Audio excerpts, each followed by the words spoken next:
Here's another example problem, and this one is going to use polar coordinates. The question is, well, so here's our apparatus. So there's like this rod that rotates about this axis right here, so it's rotating like this. And there's a ball or a particle in this smooth vertical slot. And so as this arm rotates, this ball is going to be moving up and down. We're told that the angle, omega or theta dot is constant, and it's 2 radians per second. What we've been asked to find is what is the force on this particle that's in the slot. First the force that comes from the rod, and then the normal force that the slot produces on the particle as well. The idea being that when it's in the slot, it's not actually touching both sides at once, so it's just going to be a force on one side. So I tried to draw a picture where we're going to do the free body diagram that sort of mimics the scenario, because we've been asked to find these values when this angle is equal to 30 degrees. So I kind of tilted everything to mimic that idea that it's going to be at an angle of 30 degrees.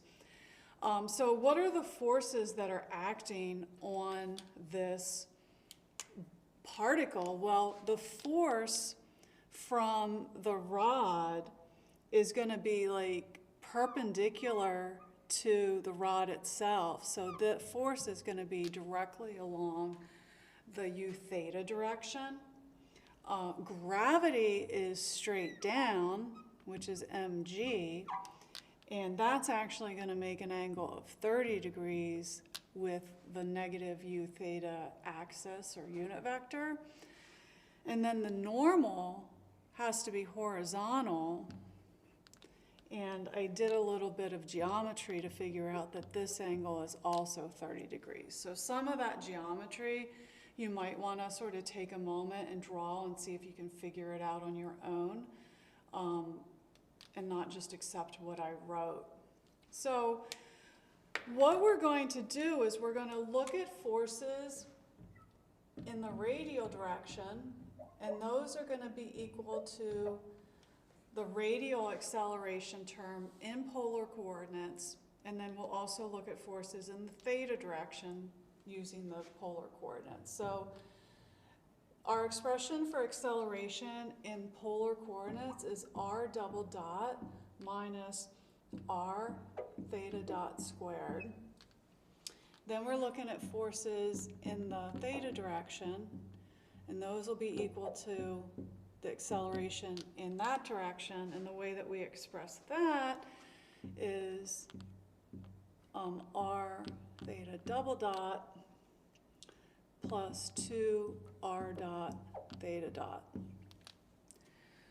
Now, this is one of those problems where, aside from writing what your forces are, which goes on the left-hand side, part of the battle is expressing these values for r and theta and their time derivatives in the proper way, and what their values would be at the instant that you're interested in. Now, let's just start off with theta, because theta, we're told, is 30 degrees. We're also told that theta dot is 2 radians per second. And theta double dot is 0, because if you don't remember, I did mention that the angular velocity, which is theta dot, is constant. Now, r gets a little bit trickier, because you can see there's some things that are going to happen. R is measured from the point of rotation to where the ball is, and it's definitely going to have some sort of relationship to the angle theta. Now, we are told that this horizontal distance is fixed, and so what I thought about is the fact that this is always making a right triangle. R represents the hypotenuse, and 0.5, this distance, is adjacent to that angle theta. So I know that the cosine of theta is equal to 0.5 over r, so r can be written as 0.5 over the cosine of theta. That's the expression that's going to allow us to figure out how to write the derivatives of r. This is going to get a little messy, and so I'm almost dreading doing it. But I'm going to actually write this as 0.5 times cosine theta, but I'm going to make it to the -1. I know that 1 over cosine is secant, but like I don't remember those derivatives and I'm just not going to deal with it. So I prefer to work with it this way. If you want to just write it as 0.5 times the secant and then do the derivatives, that's fine. So r dot is going to be equal to 0.5 and then times the -1, then the derivative of the cosine, which is minus the sine. And I have to choose the chain rule, and so it's theta dot. Oh, and I forgot cosine theta to the -2.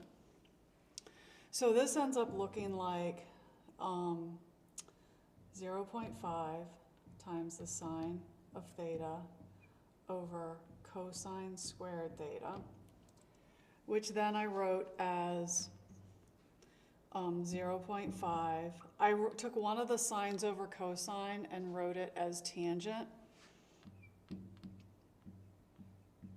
and then over cosine of theta, which when I do the next derivative, I'm going to write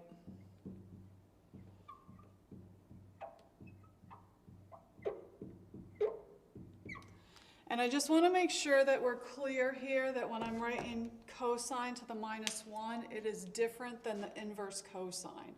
So I'm just trying to say that it's in the denominator, but I put it up top in order to make it a little simpler. Alrighty then.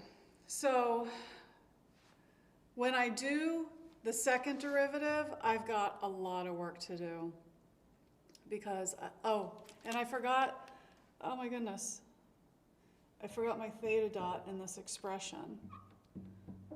All this is multiplied by theta dot because we use our time derivative. Everything I did up until then was the derivative with respect to theta. Then I need to do the derivative of theta with respect to time, right? Now, when I take the derivative of this, this is quite the mess because I have the product of 3 terms that I have to take the derivative of. So I have to use that product rule, but I have to do 3 different things.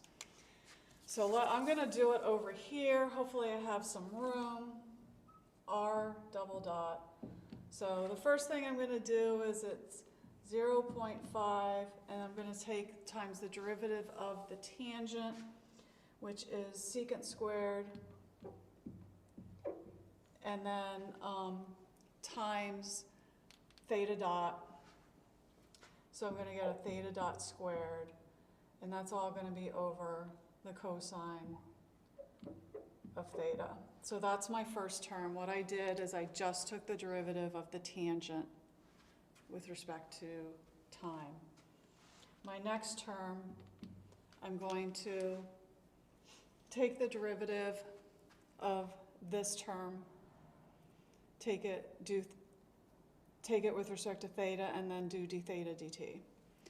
So I get 0.5 tangent of theta, then I get a -1 times the sine of theta, but I get a cosine squared theta down here, and then theta dot, but there's 2 of them, so I square it. Does that make sense? And then finally, I'm taking the derivative of this. So I had to do the derivative using the product rule. I have 3 different terms.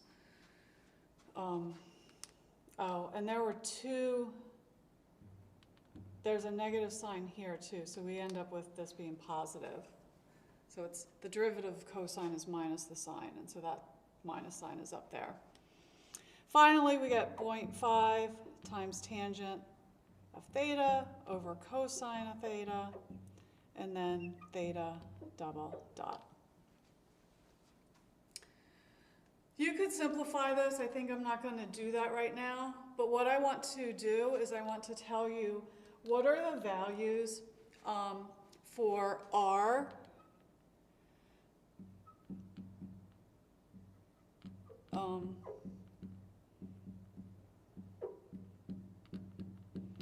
what are the values for R, theta dot, and R dot, and R double dot, given the fact that we're evaluating at angle theta equals 30, our theta dot is 2, and our theta double dot is 0. So R ends up to be, and I have it written down here somewhere, I think R is 0.5774. R dot is equal to, where did I write R dot down? Oh yeah, 0.667, and R double dot is equal to 3.849.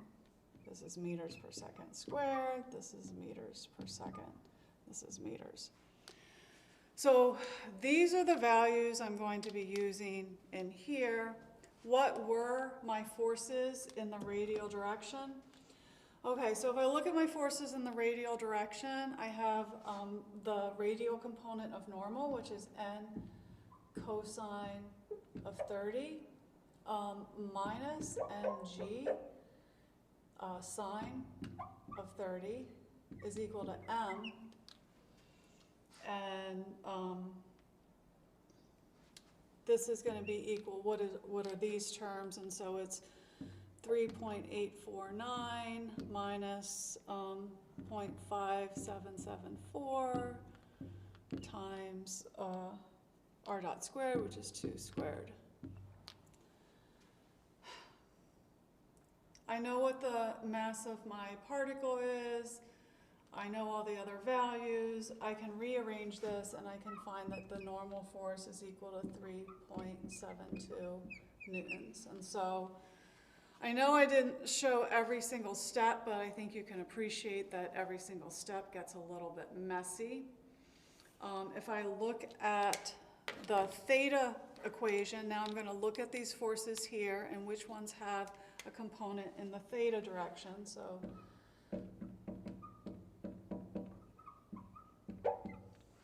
just writing that down here. In the theta direction, I have the normal force has a negative component, it's minus n sine of 30.